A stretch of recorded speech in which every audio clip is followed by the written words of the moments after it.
നിയമാവർത്തനം അധ്യായം 12. ആരാധനാസ്ഥലം. നിങ്ങളുടെ പിതാക്കന്മാരുടെ ദൈവമായ കർത്താവ് നിങ്ങൾക്ക് അവകാശമായി നൽകുന്ന ദേശത്ത് ജീവിതകാലം അത്രയും അനുവർത്തിക്കേണ്ട ചട്ടങ്ങളും നിയമങ്ങളും ഇവയാണ്. നിങ്ങൾ കീഴടക്കുന്ന ജനതകൾ ഉയർന്ന മലകളിലും കുന്നുകളിലും മരച്ചുവട്ടിലും തങ്ങളുടെ ദേവന്മാരെ ആരാധിച്ചിരുന്ന എല്ലാ സ്ഥലങ്ങളും നിശേഷം നശിപ്പിക്കണം. അവരുടെ ബലിപീഠങ്ങൾ തട്ടിമറിക്കണം, സ്തംഭങ്ങൾ തകർത്ത് പൊടിയാക്കണം, അശേരാ ദേവതയുടെ ചിഹ്നങ്ങൾ ദഹിപ്പിക്കണം. അവരുടെ ദേവന്മാരുടെ കൊത്തുവിഗ്രഹങ്ങൾ വെട്ടിമുറിച്ച് ആ സ്ഥലങ്ങളിൽ നിന്ന് അവരുടെ നാമം നിർമ്മാർജ്ജനം ചെയ്യണം.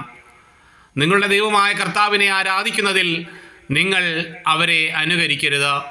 നിങ്ങളുടെ ദൈവമായ കർത്താവ് തൻ്റെ നാമം സ്ഥാപിക്കാനും തനിക്ക് വസിക്കാനുമായി നിങ്ങളുടെ സകല ഗോത്രങ്ങളിലും നിന്ന് തിരഞ്ഞെടുക്കുന്ന സ്ഥലമേതെന്ന് അന്വേഷിച്ച് നിങ്ങൾ അവിടേക്ക് പോകണം.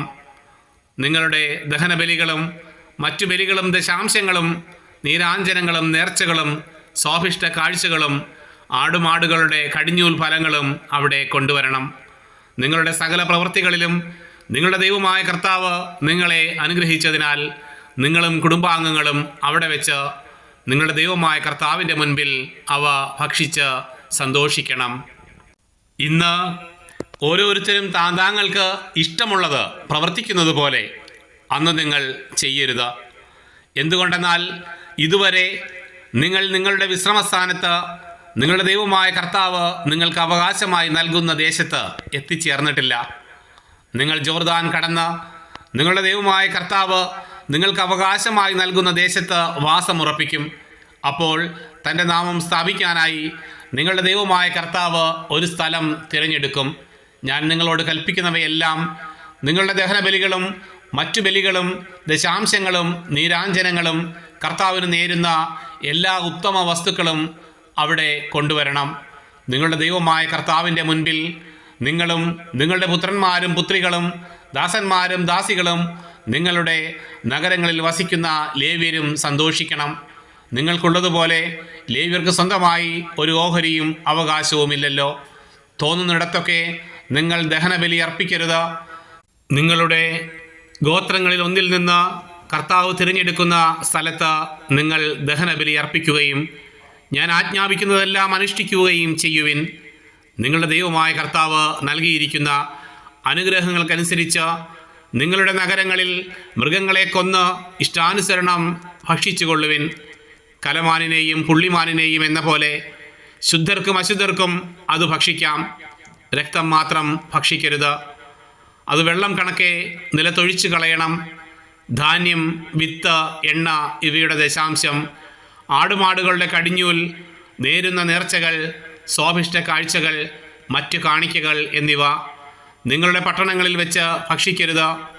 എന്നാൽ നിങ്ങളുടെ ദൈവമായ കർത്താവ് തിരഞ്ഞെടുക്കുന്ന സ്ഥലത്ത് അവിടുത്തെ സന്നിധിയിൽ വെച്ച് അവ നിങ്ങളും നിങ്ങളുടെ പുത്രന്മാരും പുത്രികളും ദാസന്മാരും ദാസികളും നിങ്ങളുടെ നഗരങ്ങളിൽ വസിക്കുന്ന ലേവ്യരും ഭക്ഷിക്കണം. നിങ്ങളുടെ എല്ലാ പ്രവൃത്തികളെയും പറ്റി നിങ്ങൾ ദൈവമായ കർത്താവിൻ്റെ മുൻപാകെ സന്തോഷിച്ചു കൊള്ളുവിൻ. നിങ്ങൾ ഭൂമിയിൽ വസിക്കുന്നിടത്തോളം കാലം ലേവ്യരെ അവഗണിക്കരുത്.